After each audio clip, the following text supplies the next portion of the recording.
प्रधानमंत्री कार्यालय का वो शख्स जिसकी इशारों पर नाचती थी गोदी मीडिया, जिसके एक एक शब्द से, एक फोन कॉल से कांप जाते थे न्यूज चैनल के संपादक, गोदी मीडिया एंकर्स जिसके इशारों पर नाचा करते थे, उस हिरेन जोशी का, प्रधानमंत्री कार्यालय के हिरेन जोशी का तबादला कर दिया गया है। सबसे बड़ी बात, कांग्रेस कुछ गंभीर सवाल उठा रही है, उनके विदेशी लिंक्स की बात कर रही है, मगर भारतीय जनता पार्टी पूरी तरह से खामोश है। और बात वहां नहीं रुकती है।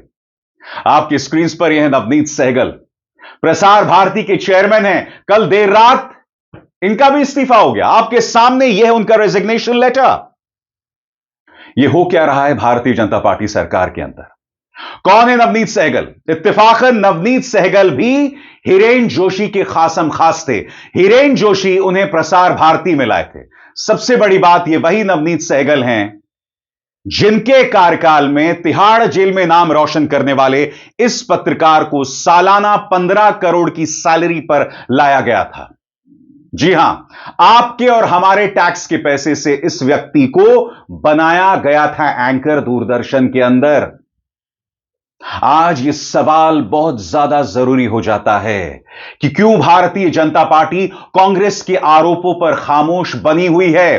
वो भारतीय जनता पार्टी जो रेणुका चौधरी के कुत्ते वाले बयान पर राहुल गांधी को खींच लिया करती थी, जो भारतीय जनता पार्टी नेहरू पर यह झूठा आरोप लगाती थी कि वो सरकारी खजाने से बाबरी मस्जिद बनवाना चाहते थे, आज इतनी बड़ी खबर हो गई, हिरेन जोशी का तबादला हो गया।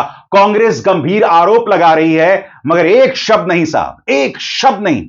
सबसे बड़ी बात, हिरेन जोशी जिनके इशारे पर गोदी मीडिया नाचती थी, एक भी पापा की परी, एक भी गुल्लू इस पर एक शब्द नहीं कह रहा है। कांग्रेस कुछ गंभीर सवाल उठा रही है। इस मंच पर मैं आपको यह भी बताऊंगा कि किस तरह से हिरेन जोशी से भी संपर्क साधने की कोशिश की गई, मगर उन्होंने एक भी शब्द नहीं कहा। सबसे पहले कांग्रेस क्या कह रही है आपकी स्क्रीन पर। पवन खेरा ने कहा, देश को यह जानने का हक है कि उसके बिजनेस पार्टनर कौन है। हिरेन जोशी प्रधानमंत्री कार्यालय में बैठकर कौन सा कारोबार चला रहे थे, यह भी देश को पता होना चाहिए। कौन सा बेटिंग ऐप था, उसमें उनकी क्या हिस्सेदारी थी, इसकी चर्चा सोशल मीडिया पर चल रही है। और अगर सरकार जल्दी कोई सफाई नहीं देती तो चाहे जितने ऐप बंद कर दें, ये सवाल चलते रहेंगे।